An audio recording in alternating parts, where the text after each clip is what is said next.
Bonsoir à toutes et à toutes. Après notre désignation, nous avons rencontré l'ensemble des signataires de l'accord qui vont prendre la parole à tour de rôle, 2 minutes pour environ, pour Europe Écologie Les Verts, Génération S, la LFI, le PCF et le PS. Donc je leur donne tout de suite la parole et je clôturerai tranquillement la conférence de presse. Ensuite, on pourra passer aux questions.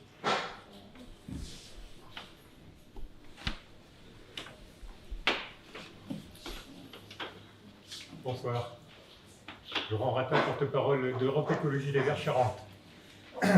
Europe Écologie Les Verts Charente s'est réjouie de l'accord conclu entre les principales forces de gauche et écologistes de notre pays en vue des élections législatives sous la bannière nouvelle Union populaire écologique et sociale.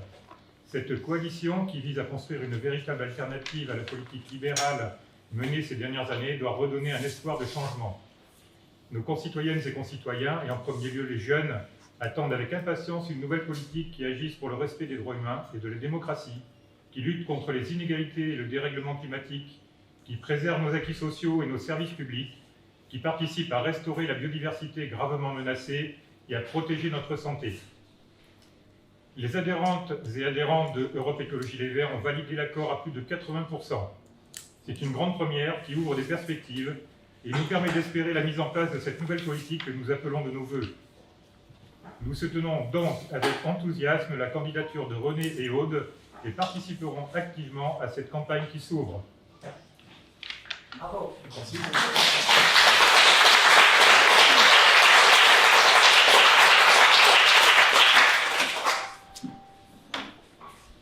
Oui, bonsoir toutes et tous. Le micro, il fait... Oui, c'est juste pour l'enregistrement, il ne fait pas haut-parleur. D'accord, donc il faut parler fort.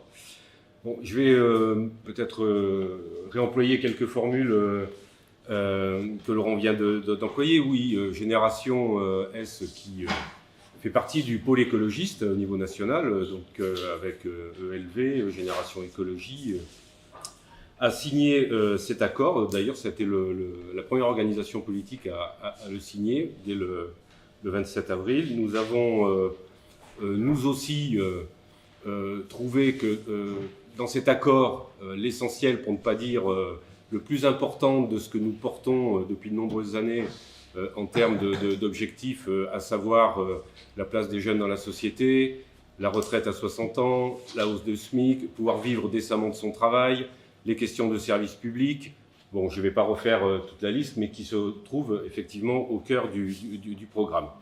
Donc, si nous partageons les objectifs, nous partageons aussi le fait qu'arriver à l'Assemblée nationale avec la diversité des groupes de gauche et écologistes rendus majoritaires dans cette Assemblée nationale et pouvoir porter un représentant de cette gauche et écologie, pourquoi pas à Matignon, est un engagement que nous avons pris et Génération est évidemment impliquée dans cette campagne à tous les niveaux et donc en Charente, bien évidemment, pour soutenir René et Aude sur la première circonscription.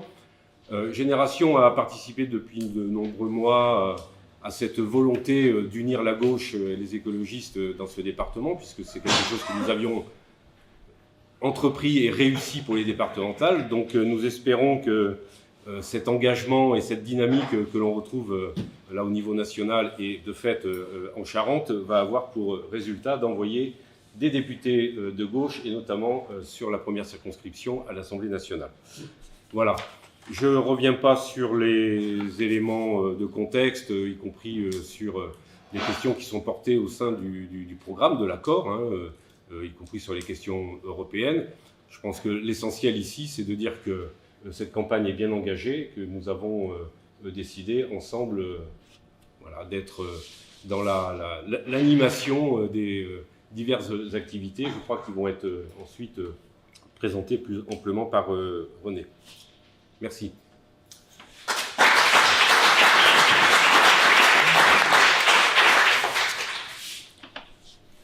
Bonsoir à toutes et à tous. Donc moi je me présente, parce que vous me connaissez pour la plupart d'entre vous, peut-être pas. Je m'appelle Aude Marchand. Je suis chargée de production dans le cinéma d'animation. Voilà. En l'occurrence, la suppléante, candidate suppléante de René Pilato pour la NUPES. nouvelle union populaire, écologique et sociale. Et pour moi, c'est très important, c'est un engagement très important. Un premier exercice devant vous, pas facile, mais plus fort. D'accord, excusez-moi. Et voilà, donc j'ai rejoint la France Insoumise à son origine, en tant que citoyenne, parce que je voulais m'investir un peu plus politiquement par rapport à tout ce que je croisais autour de moi et par rapport à l'urgence climatique. Ce qui m'a plu dans ce mouvement, c'était la mise en place d'une plateforme où on pouvait coécrire entre citoyennes et citoyens un programme commun, et en même temps commencer à réfléchir à une nouvelle constitution en vue d'une 6e République. Voilà. Donc on a porté cela en local dans de nombreux groupes d'action. Ça a fédéré beaucoup de militants qui nous ont rejoints et très motivant. On a fait remonter tout ça pendant l'élection présidentielle au Parlement de l'Union populaire. où déjà il y avait eu un premier rassemblement de la gauche et des écologistes. Suite au plutôt bon résultat de la présidentielle, je suis ravie d'avoir eu ce regroupement de la gauche et des écologistes et qu'on puisse se mettre d'accord sur un programme, sur les points importants et cruciaux à mettre en place pour les citoyens et citoyennes en grande difficulté. Voilà, moi je travaille donc dans l'image à Angoulême, il y a une vraie précarité des auteurs, mais il y a aussi, j'ai dans ma famille des agriculteurs, une grande précarité des agriculteurs, et pour moi c'est vraiment une porte ouverte vers un mieux vivre pour tout le monde. Et j'espère que, voilà, que René sera élu et que porté par toutes les forces de gauche et des écologistes de la circonscription avec qui on a commencé à travailler et avec qui ça se passe très bien. Voilà, donc je suis très heureuse de les retrouver et de travailler ensemble.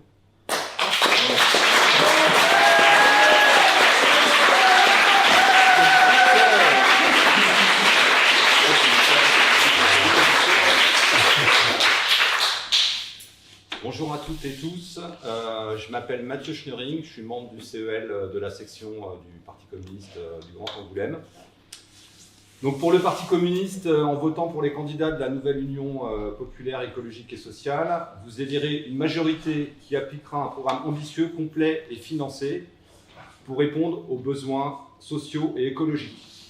L'accord signé par le Parti communiste et la France insoumise au niveau national nous engage dans la première circonscription charentaise aux mesures suivantes. On a mis 10 points. Le premier point, la garantie d'autonomie dès 18 ans. Du coup, plus personne ne touchera moins que le seuil de pauvreté, soit 1 063 € par mois. Deuxième point, la retraite à 60 ans pour toutes et tous et la revalorisation des pensions de retraite. Troisième point, l'augmentation du SMIC à 1 923 € brut, soit 1 500 € net. Et le différentiel entre le net et le brut sont les cotisations sociales qui servent au fonctionnement de la sécurité sociale, des retraites, de la santé, du chômage, etc. Ces cotisations sociales, elles ont été mises en place en 1946 par un ministre communiste, Ambroise Croizat. Et puis, il faudra aussi supprimer les exonérations de cotisations sociales de certaines entreprises, notamment celles qui n'embauchent pas. Quatrième point, augmenter en conséquence la grille des salaires supérieure au SMIC. Cinquième point, le blocage des prix des produits de première nécessité et des carburants. Sixième point, la création d'emplois dans les services publics, notamment dans la santé, l'éducation et les transports, mais aussi lutter contre les déserts médicaux. Septième point, de nouveaux droits pour les salariés dans les entreprises et la sécurisation des parcours professionnels pour toutes et tous. Huitième point, le rétablissement de l'impôt sur la fortune et une véritable lutte contre l'évasion fiscale. Neuvième point, la nationalisation d'EDF, d'Engie, des autoroutes et des aéroports. Et enfin, le 10e point, la création d'un grand pôle public financier avec la nationalisation de banques généralisées. Ces mesures sont portées donc par la coalition de gauche et écologiste à laquelle participe le Parti communiste. Avec un groupe communiste au sein de cette nouvelle majorité, nous serons plus forts pour affronter la domination du capital et des médias qui sont à son service, pour faire vivre la France des jours heureux et ses propositions originales. Nous appelons donc, dans la première circonscription de la Charente, à voter pour les candidats présentés par la NUP. C'est la condition pour obtenir une majorité à l'Assemblée nationale.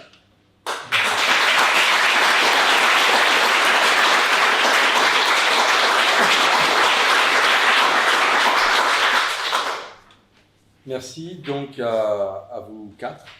J'avais donc invité également le Parti socialiste à venir. Donc j'ai eu une réponse de M. Royer qui nous a fait savoir que le PS de Charente a voté majoritairement contre l'accord national du socle commun de mesures signées par Olivier Faure au niveau national. En conséquence, les membres du PS de Charente ne soutiennent pas les candidatures NUPES qui découlent de ces accords et ne participeront pas à notre campagne. Ça, c'est pour dire, je dirais, on a tendu la main à tout le monde dès qu'on a été investi avec Aude et quatre partis ont répondu présents, dont nous évidemment. Et je répète, il y a eu effectivement Europe Écologie Les Verts, Génération S, le PCF, un absent. On va rappeler le processus qui nous a conduits jusqu'ici. Le processus interne LFI, commencé dès décembre 2021, nous a désigné Aude Marchande et moi-même pour être les chefs de file de l'Union populaire afin d'animer les campagnes présidentielles et législatives de 2022. Les accords autour d'un programme qui n'ont pas pu se faire avant à gauche, malgré une forte demande rencontrée sur les terrains, ont empêché Jean-Luc Mélenchon d'accéder au second tour de l'élection présidentielle. Au vu des résultats, il était de la responsabilité de notre mouvement de tendre la main pour fédérer ces forces de gauche. Les responsables de partis ont donc rangé au placard les querelles, les rancœurs et les éléphants pour que cet accord, dans l'intérêt de ceux qui souffrent, puisse se faire par-dessus tout.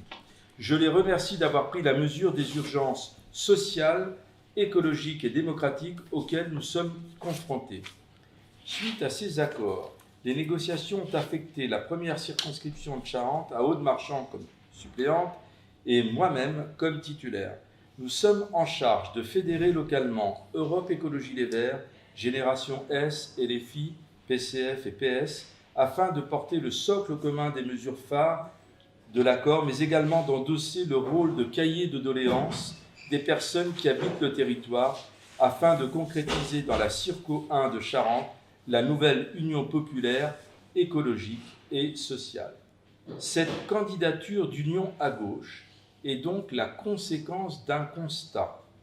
La dispersion favorise Macron. Cette union est la conséquence d'un autre constat. En accord avec les élections municipales et départementales que nous avons menées localement, c'est le programme qui doit primer et non le cumul des mandats. L'accord qui était impossible avant le premier tour de la présidentielle était dû à des désaccords bilatéraux. Nous n'étions pas d'accord avec le PCF sur le nucléaire, nous n'étions pas d'accord avec Europe Écologie Les Verts sur l'Europe, et nous n'étions d'accord avec personne, presque, sur la retraite à 60 ans, sauf le PC. Donc cette incapacité de travailler ensemble, elle nous a conduit effectivement à attendre que le verdict soit donné par les urnes. Avec 22% obtenus au premier tour de la présidentielle, je pense que tous les partis de gauche et tous les responsables nationaux ont compris qu'il fallait changer le quotidien devenu infernal pour 10 millions de pauvres. Il fallait engager la bifurcation écologique. On n'a que 3 ans pour le faire. Et il fallait mettre en discussion une autre forme de gouvernance que la monarchie présidentielle. Ce que veulent les gens, c'est vivre dignement de leur travail, avoir une vie digne à la retraite, pouvoir se soigner, être moins malade, que les enfants réussissent à l'école et une réelle égalité entre les femmes et les hommes. En conséquence, les mesures elles ont été dites, j'en rappelle quelques-unes. Le blocage des prix de produits de première nécessité, le SMIC à 1 400 € net, évidemment, il a été revu là, puisqu'on tient compte de l'inflation, on sera plutôt autour de 1 500 € net. Un minimum de 1 063 € pour les retraites, quel que soit le parcours qui a été fait. Nous avons rencontré des gens qui gagnent 800 € de retraite, qui ont renoncé à leur mutuelle et qui ne peuvent pas se soigner et qui ne mangent plus à leur faim. Donc ça, il faut l'avoir en tête. Il faut donc la sécurité sociale intégrale avec les mutuelles intégrées pour que les gens puissent se soigner et puissent être, je dirais, traités dignement. Nous sommes pour l'interdiction des néonicotinoïdes, l'interdiction du glyphosate, les cantines bio gratuites lorsqu'il y a des élèves qui arrivent à l'école avec le ventre vide et qui n'ont pas les moyens de manger. Ils se disent demi-pensionnaires, ils rentrent chez eux, ils ne mangent pas et reviennent le ventre vide. Nous sommes avec une limitation de 20 élèves par classe, l'abrogation de Parcoursup et évidemment ce que tu as dit, les 1063 € pour tous les étudiants et les apprentis afin que leurs études et leur avenir ne dépendent pas des conditions sociales de leurs parents. Enfin, 1 milliard d'euros pour lutter contre les violences faites aux femmes. Pour nous, c'est quelque chose de fondamental. En conséquence, on rajoute à tout cela comme objectif un pôle public de l'énergie, l'eau comme bien public et un pôle public du médicament. Sachant que les biens publics sont les seuls biens de celles et ceux qui n'ont plus rien. La règle verte, on ne prend pas plus à la planète que ce qu'elle est capable de reconstituer en 1 an. Et maintenant, la règle bleue, protéger l'eau et la remettre en circulation avec au moins une aussi bonne qualité qu'au moment où elle a été prélevée. Il est important de rappeler que la France est un régime parlementaire, que le gouvernement dirige le pays et qu'il doit être contrôlé par le Parlement. Ma candidature est donc celle d'Europe Écologie Les Verts, de Génération S, de la France Insoumise, du Parti communiste français et du Parti socialiste. Je n'oublie pas le POI et REV qui nous ont aidés, qui nous aident toujours et qui, sans avoir signé les accords, je pense, sont de tout cœur avec nous. Nous sommes donc la gauche de rupture écologique et sociale qui sert l'intérêt général humain. Avec une majorité des députés NUPES, Nouvelle Union Populaire Écologique et Sociale à l'Assemblée, un autre monde est toujours possible. Merci à vous.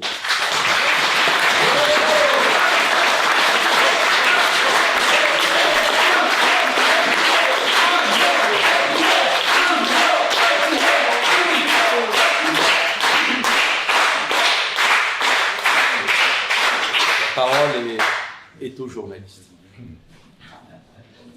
On va revenir ici, dans la première. Comment vous le sentez sans les socialistes pour un premier tour qui risque d'être disputé? Alors, nous sommes évidemment avec les socialistes puisqu'ils ont signé l'accord national. Donc je dirais que les gens qui se présentent en dehors de cet accord ne sont pas affiliés au Parti socialiste. Néanmoins, nous insistons sur le fait que les dispersions à gauche servent Macron.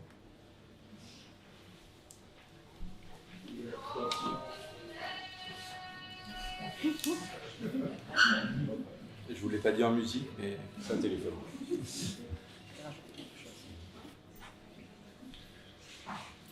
Les militants sont où, à votre avis? Quel du PS? Les Avec militants vous ou avec du leur appareil? PS ne viendront pas nous aider. Je crois que c'est ça. Enfin, les militants du PS, on ne peut pas parler à leur place. Il faudra leur poser la question. Je pense que ce qui s'est passé ces dernières semaines, ça a été un peu au coup par coup. On va dire que entre le moment de la signature de l'accord par le PS et l'évolution qu'on a pu voir les uns et les autres à travers les médias en Charente comme dans toute la France, il faut que voilà, il y a des endroits où le PS est exprimé avec transparence. C'est ce qui s'est fait en Charente, puisqu'ils ont dit que de toute façon ils avaient majoritairement voté contre et qu'ils ne seraient pas présents. Ceci étant dit, je suppose que chaque militant ou adhérent du PS, en son âme et conscience, fera ce qu'il a à faire. Mais en tous les cas, c'est important de dire effectivement ce qu'a précisé René. Le Parti socialiste officiellement fait partie de l'accord, donc voilà. Et ce qui est important pour nous, c'est les citoyens et citoyennes. qui ont voté PS et qui, pour la première action qu'on a dans la rue en tractage depuis cet accord, sont plutôt avec nous. Donc voilà, on espère qu'ils sont pour cette union de la gauche et que ça se retrouvera dans les urnes, parce qu'ils ne se retrouvent pas du tout dans les décisions qui ont été prises au niveau national, au niveau des éléphants, comme on dit. Ce que dit Aude est très important. Je crois que ça a été signifié suffisamment fort. La demande du terrain, c'est on n'a plus rien dans le frigo le 20 du mois. La demande du terrain, c'est on ne peut plus soigner. La demande du terrain, c'est on ne peut même plus aller au travail parce qu'on met plus de gasoil que ce qu'on touche en salaire. On ne peut plus chauffer, on doit choisir entre le chauffage et la nourriture. Donc cette demande, elle a été entendue par le programme L'Avenir en commun, qui a été fait par des gens qui appartiennent aux associations, des citoyens, bien sûr des LFI, bien sûr des écologistes, et bien sûr des gens, des personnalités publiques comme Aurélie Trouvé et d'autres, je pense aussi à Ruffin et je pense à d'autres. Donc tous ces gens qui sont en contact avec le terrain nous ont dit qu'il faut que cette souffrance s'arrête.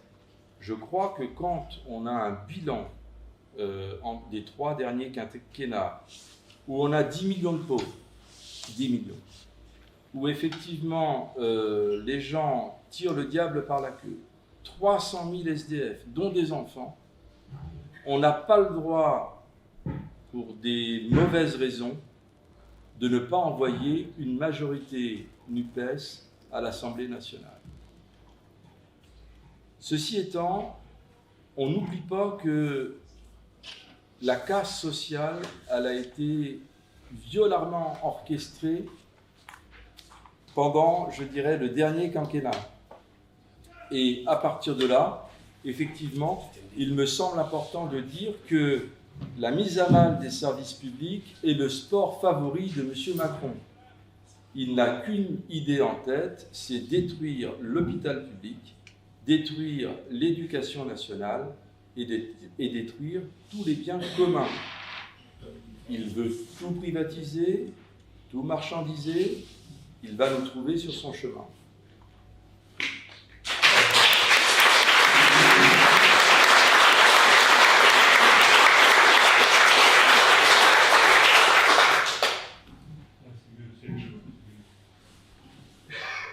Pour ces législatives, l'adversaire principal, c'est qui? Je pense que c'est Macron.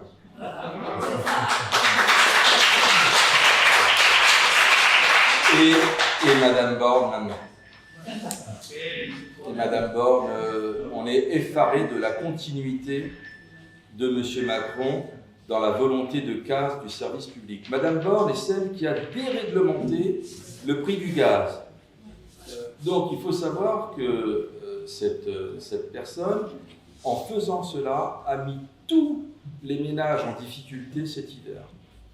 Les prix ont explosé et quand je vous disais tout à l'heure qu'il a fallu faire des choix entre remplir le frigo ou chauffer, il y a des gens qui ont fait des choix. Cette personne, elle a mis en concurrence la SNCF et la RATP. Cette personne, elle a créé le statut dans la santé, en tant que ministre du Travail, de personnel soignant suspendu. Suspendus, ils n'ont droit ni au chômage, ni au RSA, à rien du tout.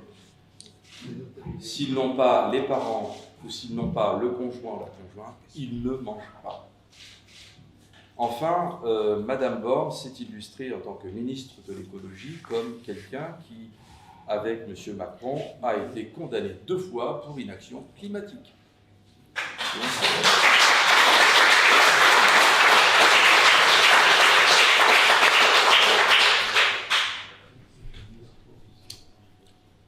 Et donc Thomas Mesnier,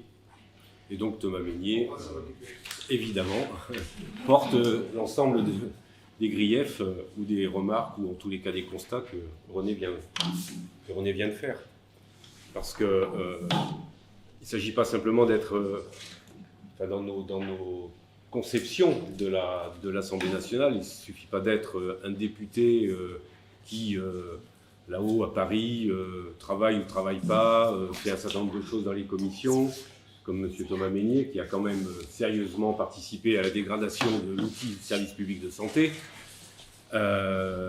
Et il le revendique, il en est très fier. J'ai même peut-être entendu qu'il pouvait être sollicité pour aller au ministère de la Santé. Je ne sais pas si vous avez des nouvelles de ce côté-là. Mais voilà, donc M. Mesnier porte toute cette politique macroniste, comme l'ensemble des députés de la Macronie. Je crois que pour la Charente, ça n'a pas été un gros avantage d'avoir des députés de la Macronie, ni sur la première circonscription, ni sur la seconde d'ailleurs. Donc voilà, je pense que René a dit l'essentiel. Les gens attendent autre chose, effectivement, d'une Assemblée nationale de députés qui votent des lois non pas contre le peuple et les citoyens, non pas contre les services publics, mais contre les puissants, contre ceux qui capitalisent aux dépens des autres. Voilà.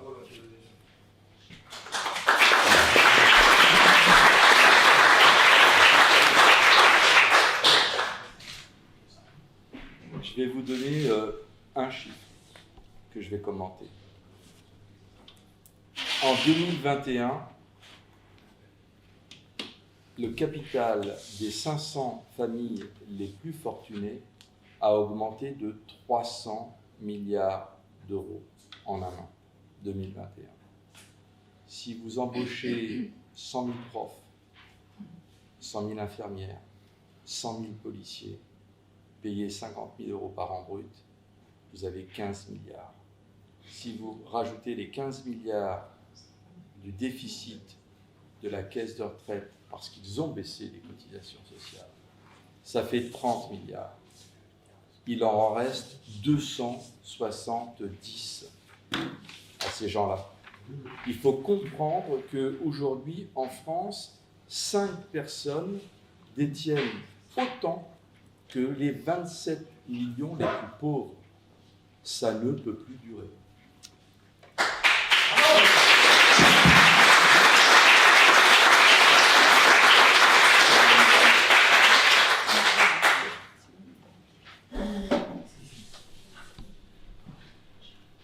L'abstention, L'abstention.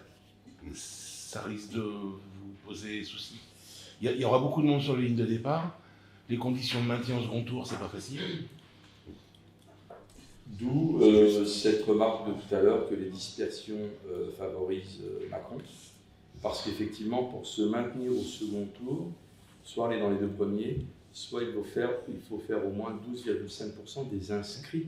Donc vous avez raison de dire que l'abstention est quelque chose de très important. Alors, pour nous, c'est le quatrième bloc. En fait, quand on parle des trois blocs, libéral, droite dure, on va dire, et le nôtre, l'Union populaire, je pense qu'il y a un quatrième bloc qui est l'abstention. Et là, on est à 25, 25, 25, 25. Notre objectif dans les législatives est de mobiliser cette abstention. Alors, je veux dire que ce qu'a fait M. Mélenchon est quand même remarquable. Entre 2017, où il y a eu une démobilisation suite au premier tour, au deuxième tour de la présidentielle, se poser comme Premier ministre potentiel et imposer dans l'espace médiatique ce débat pour avancer nos mesures, on le retrouve nous sur le terrain. On a des gens qui nous disent « oui, on sait que c'est un régime parlementaire et on sait que l'élection la plus importante en France, c'est celle des députés. » Et même certains de se rappeler la cohabitation au temps de Balladur et au temps de Jospin. Je vous signale que les 35 heures, elles ont été faites sous Lionel Jospin avec un président qui s'appelait M. Chirac et qui ne voulait certainement pas des 35 heures. Donc en France, c'est le gouvernement qui gouverne et qui s'appuie sur une majorité à l'Assemblée. Donc c'est peut-être la première fois où effectivement un président juste élu n'aura pas de majorité claire à l'Assemblée nationale.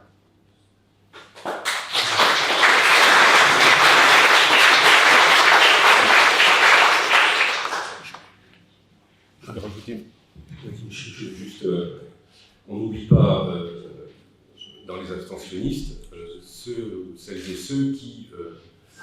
peut-être vont s'interroger sur des solutions extrêmes. Parce que dans notre département, on fait un constat extrêmement gravissime, c'est la montée en puissance du Rassemblement national, pour des raisons vraiment très diverses. Je crois que là aussi, beaucoup d'électeurs et d'électrices ont envoyé des signaux d'alarme quant à leurs conditions. Voilà. Pour ces législatives, il y a ce risque aussi. Donc je crois qu'il faut bien exprimer notre vision de l'extrême droite, qui n'est pas qui n'est pas un adversaire politique, qui est un ennemi de la République et un ennemi de la démocratie. Et que les solutions que le Rassemblement national propose sont plus à droite que celles de Macron. Donc c'est pas dans l'extrême droite que les gens vont retrouver de quoi vivre, vont retrouver une retraite en bonne et due forme, à taux plein et à un âge tout à fait correct. Loin de là, l'extrême droite a toujours voté contre toutes les avancées sociales. Toutes, que ce soit au niveau national ou au niveau européen. Voilà, donc je crois que c'est aussi important de le dire. Donc ces abstentionnistes, effectivement, représentent un enjeu considérable, parce que voilà, il ne faut pas qu'ils se trompent non plus une deuxième fois. Je crois qu'il est important de rappeler quelque chose ici, là, c'est justement sur l'échiquier politique, où se situent les éléphants, pour être un petit peu taquin, du Parti socialiste, qui ont voté les lois El Khomri, qui sont Macron compatibles et qui, dans le programme porté par Madame Hidalgo, voulaient un statu quo sur la retraite. Je vais prendre la retraite parce que ça parle à tout le monde et ce sont des chiffres simples. Nous, ici, on est tous pour la retraite à 60 ans, avec 40 annuités à taux plein. C'est un droit. On n'est pas obligé de la prendre à 60 ans, mais c'est un droit. Donc, si on a envie d'user de ce droit, on le prend. Si on veut continuer, on continue. Macron, c'est 65. La réforme Marisol Touraine, socialiste, c'est 62, mais les gens partent à 63, 63,5, bientôt 64. Donc, tous les gens qui se sont insurgés contre cette alliance, je pense au Parti socialiste, ce sont des gens qui, si vous mettez nous à 65, eux à 64 et Macron à 65, vous voyez vers où ils penchent.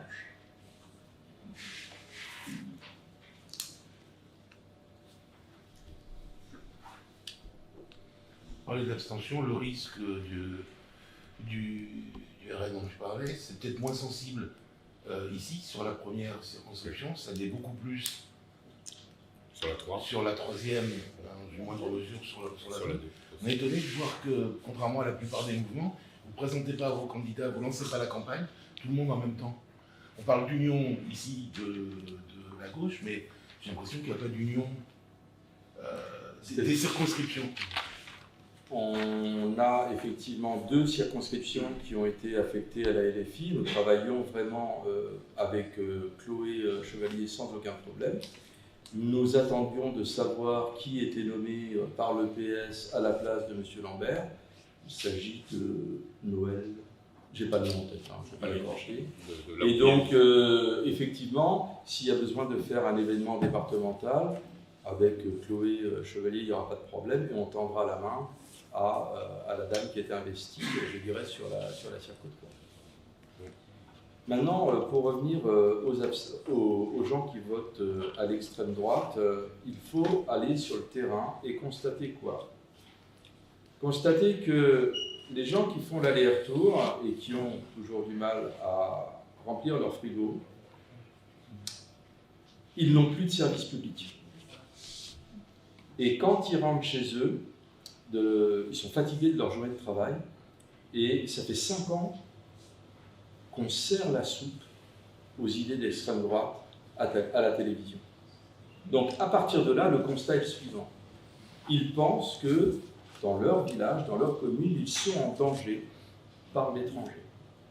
Ils ont tout perdu, ils ont du mal à finir les fins de mois, ils travaillent, et on leur dit à longueur d'antenne que les autres, ils ont tout, et eux, ils n'ont rien, et que c'est de la faute des autres. On ne leur montre jamais ce que je vous ai dit tout à l'heure. les 5 plus riches de France, les 500 familles les plus fortunées. De la social-démocratie à l'extrême droite et en passant surtout par Macron, il faut avoir ça en tête, ils ont le même programme économique. Est-ce que vous n'avez pas lâché le terrain? La LFI n'a que 6 ans d'existence. Oui, non, enfin, mais pas les militants qui étaient ailleurs avant, qui étaient à gauche avant. Où on retrouve, sur le terrain, on retrouve des militants du RN, bon, moins les autres, mais surtout eux, et Oui. qui sont présents sur le terrain. Enfin, c'est ce que le RN raconte. C'est ce que le RN raconte. Ils ont surtout une stratégie, effectivement, pour faire parler d'eux, qui pénètre, on l'a dit, tous les foyers, via beaucoup de médias. Enfin, ça a été une véritable honte, quand même, cette campagne présidentielle, où tous les jours, sur un certain nombre de chaînes, alors évidemment, BFM, CNews, etc., enfin, voilà. Tous les jours, il y a eu soit Zemmour, soit Le Pen. Quand c'était pas, hein, c'est l'inverse. Non, mais on n'en pouvait plus, quoi. On n'en pouvait plus. Donc, je ne vais pas faire une explication de ce que fait l'extrême droite. On connaît leur stratégie, comment pénétrer dans les foyers sur des idées tout à fait populistes et voilà. Et quand effectivement la situation qui est expliquée, qui est celle en Charente particulièrement, une pauvreté, je ne veux pas dire une paupérisation de la population, y compris en ville, parce qu'on parle beaucoup des zones rurales, comme quoi effectivement il y a énormément de difficultés parce qu'elles se rajoutent les unes aux autres. Mais quand vous regardez les chiffres sur les 10 dernières années, la paupérisation sur Angoulême ou sur Cognac, c'est affolant. C'est affolant. On est dans le top 10 ou top 15 des communes où la paupérisation a vraiment grandi, et notamment chez les jeunes.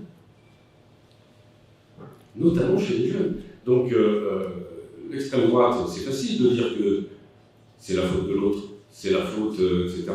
Ou de dire, comme je les ai entendus, que de toute façon, il faudrait effectivement augmenter les prestations sociales, mais qu'à ceux qui le méritent, évidemment, qui rentrent dans le profil, qui rentrent dans le cadre. Et il y a des gens qui, effectivement, sont tout à fait ouverts à ce genre de propositions. Quand vous n'avez pas d'autres arguments. Alors, est-ce qu'on a laissé le terrain? Je ne pense pas. Je ne pense pas. Y compris, il y a des syndicalistes dans la salle. J'en suis un aussi. Je me rappelle des débats quotidiens dans les entreprises pour expliquer l'extrême droite. Mais voilà. On a un vrai problème entre l'abstention et l'extrême droite, mais l'abstention, elle vient aussi des 3 derniers quinquennats. Tous pourris, droite et gauche, c'est la même chose. On essaye les uns, on essaye les autres, et on essaye les derniers qui se disaient et de droite et de gauche, et on est toujours massacrés. Voilà ce qu'on entend sur le terrain. On entend des gens qui ne veulent plus aller voter. Alors soit ils sont fâchés, pas fachos, et ils se disent on ne les a pas essayés, ceux-là, et ben, je leur dis essayez-nous, hein, avant, mieux. Soit effectivement on a des gens qui se disent ça ne sert à rien d'aller voter.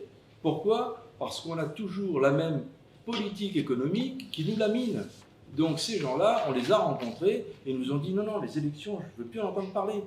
Donc pour nous, comment leur donner confiance? Je pense que l'accord qui est là, c'est un accord qui est basé, et les mesures ont été citées, sur un socle commun. On s'est mis d'accord non pas sur la tambouille des postes et à se partager des choses, mais on s'est mis d'accord sur un socle commun qui change leur quotidien. Nous, quand on allait dans les communes rurbaines, comme on dit, mais pourquoi on vous croirait? Voilà ce qu'on entendait. Pourquoi on vous croirait? On a été déçus de la gauche. Pourquoi vous feriez mieux? Donc, je suis désolé, mais le Parti socialiste, qui n'est pas présent, a fait beaucoup de mal dans la social-démocratie pratiquée par M. Hollande, qui nous a propulsé M. Macron. Il était quand même dans le gouvernement de Hollande, quoi. Donc, voilà, ce mélange des genres, se dire de gauche et avoir 10 millions de pauvres, avoir contribué à les produire, ce n'est pas entendable. Et l'abstention vient de là. Et le RN dit, moi j'ai la solution, c'est de la faute de l'autre. Donc il dit, bon ben voilà, il y a des gens qui abusent. Moi je vais vous faire le chiffre. 1 milliard. La fraude aux prestations sociales, c'est 800 millions. On va arrondir à 1 milliard. L'évasion fiscale, c'est plus de 100 milliards. Ils n'en parlent jamais, les autres. Ils sont tous d'accord. Ils ont réduit tous les contrôles possibles et inimaginables au niveau des services fiscaux. Et puis, bah, c'est la fête, quoi. On fait ce qu'on veut. Nous, on fera de l'impôt universel. L'impôt universel, c'est où que tu ailles, tu payes. Voilà. Donc, par exemple, bah, ils pourront s'expatrier où ils veulent. On va copier les États-Unis, hein. On ne va rien inventer. Donc, citoyen français, il ne pourra pas ne pas payer l'impôt. C'est comme ça. Je vais laisser la parole à Aude parce qu'elle ne parle pas. Pas que moi. Non.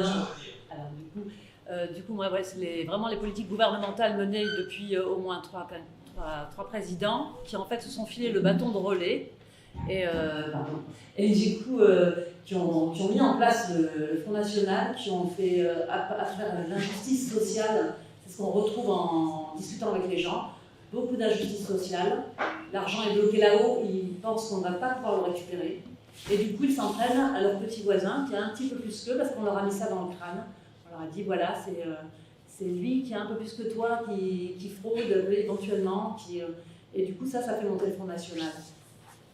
Et donc, nous, on essaie de leur expliquer, avec le programme, la mise en place d'une autre politique, on peut récupérer l'argent qui est bloqué, l'argent des gens qui ont vraiment énormément d'argent, et ce n'est pas ceux qui se pensent être riches, c'est ceux qui sont vraiment très riches et n'ont même pas conscience de ce que ça peut être comme l'argent généré chaque jour pour ces gens-là, quoi.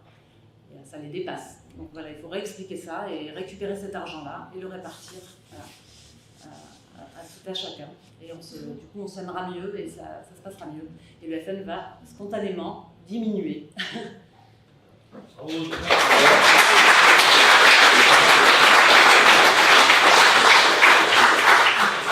Non, il reste à peine un mois.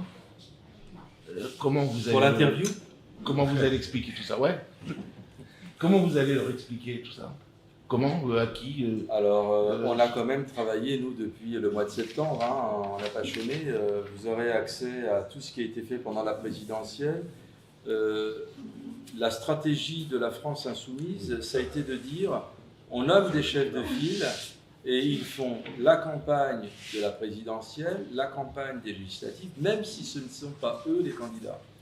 Donc, en fait, le travail de terrain qui a été fait avec nos forces militantes sur Angoulême principalement et les environs, ont donné quand même comme résultat 32% premier LFI, enfin Jean-Luc Mélenchon 32% Angoulême et presque 30% à Soyaux. Donc le terrain, le travail qui a été fait depuis maintenant activement décembre par Aude, moi et vraiment tout le groupe de militants qui nous entoure, bah, je dirais qu'il a commencé à payer. On n'a pas assez de forces militantes pour aller dans les 22 communes. Donc imaginez dans la Circo 2, où il y a 142 communes, la Circo 3, 190, de mémoire à la louche, c'est encore plus difficile. La télé est le vecteur de formatage de l'esprit principal. On a un vrai combat là à mener pour que... Ça, vous savez que vous n'y aurez pas accès. Donc comment on fait pour tourner la difficulté? On compte sur vous, on compte sur la Charente Libre.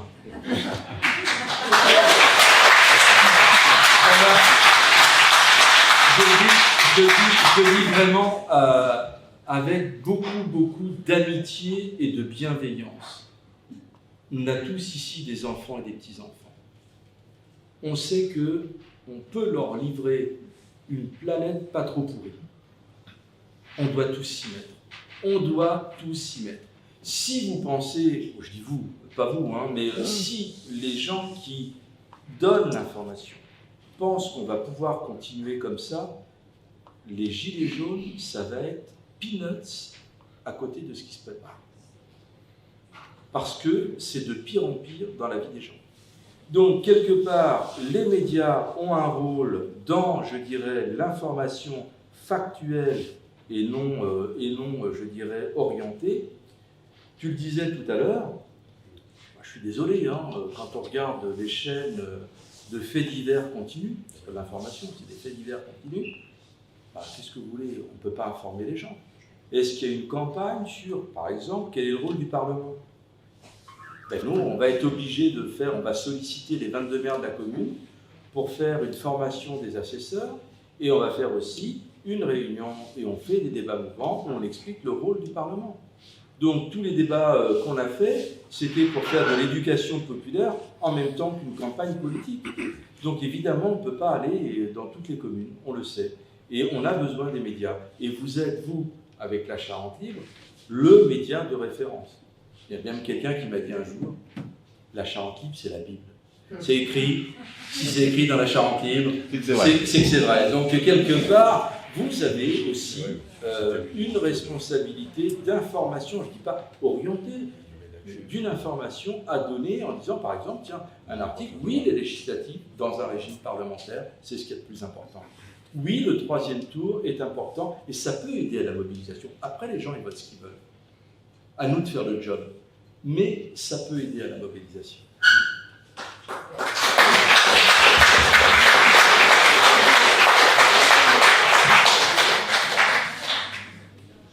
je ne savais pas que c'est la Bible. Tu prends J'ai carrément. lu dans la Charente Libre, c'est hier. Qu'en Charente, on avait enclenché la machine à perdre.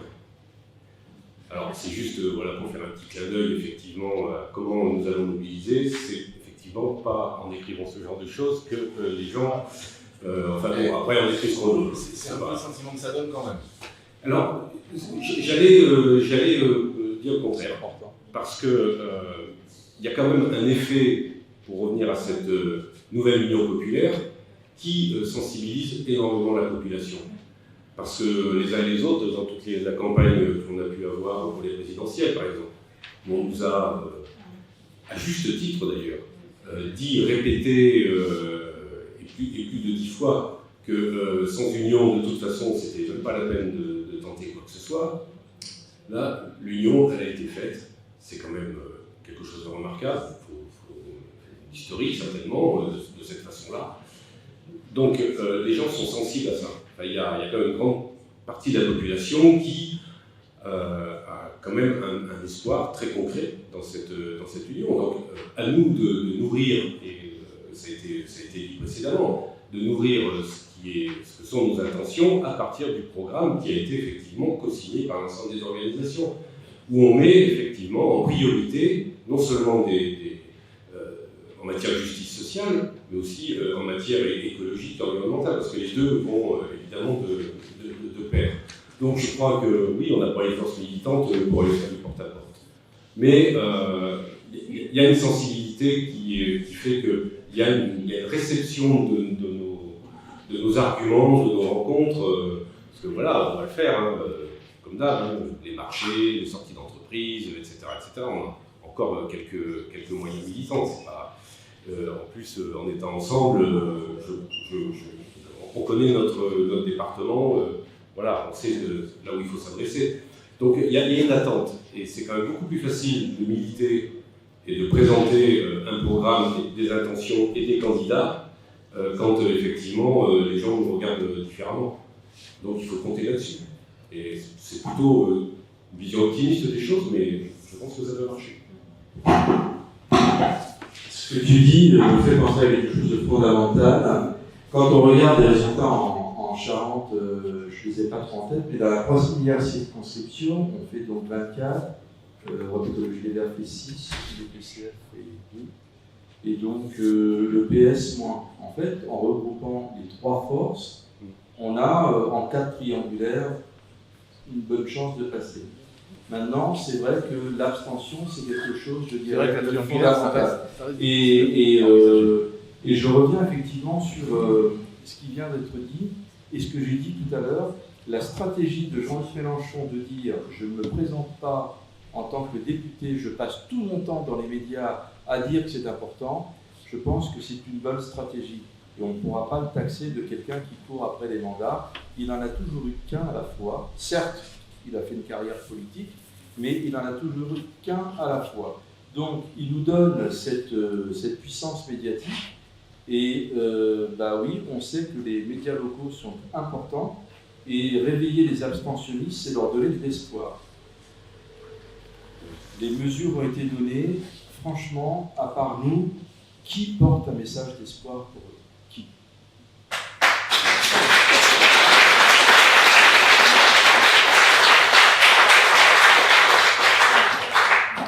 Et d'ailleurs, si vous pouvez nous aider à communiquer, on va faire des débats mouvants. C'est une autre façon de s'approprier la politique.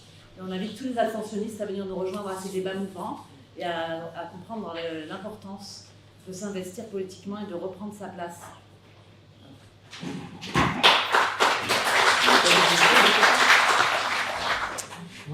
Tu veux pas dire une chose?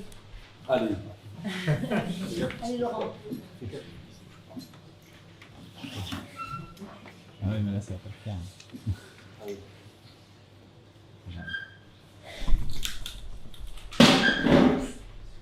Voilà.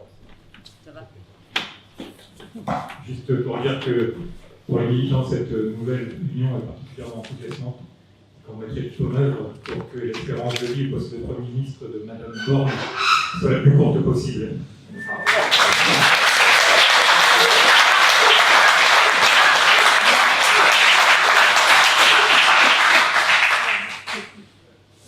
J'irai pas jusque-là.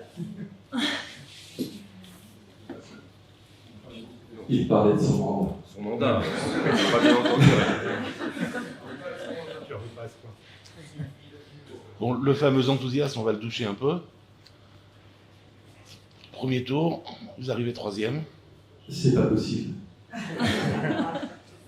On l'envisage même pas. Je dis pas ça en réponse, je dirais, je veux pas répondre pour qui vous allez vous positionner, patati patata. Je le répète, Non, mais si on arrive entre nous et Macron, on fait un triangulaire. entre nous et Macron, il y a les dissidents qui sont pro-Macron, qui sont proches de Macron. Et de l'autre côté, ils sont dispersés.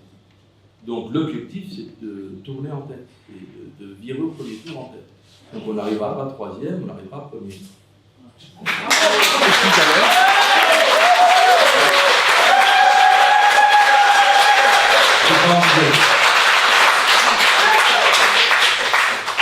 Non, mais si jamais une triangulaire, c'est pas interdit. Si vous faites. Voilà. Voilà. Non, mais imaginons. Ouais, je crois qu'ils veulent pas. Non, mais franchement, regardez les chiffres.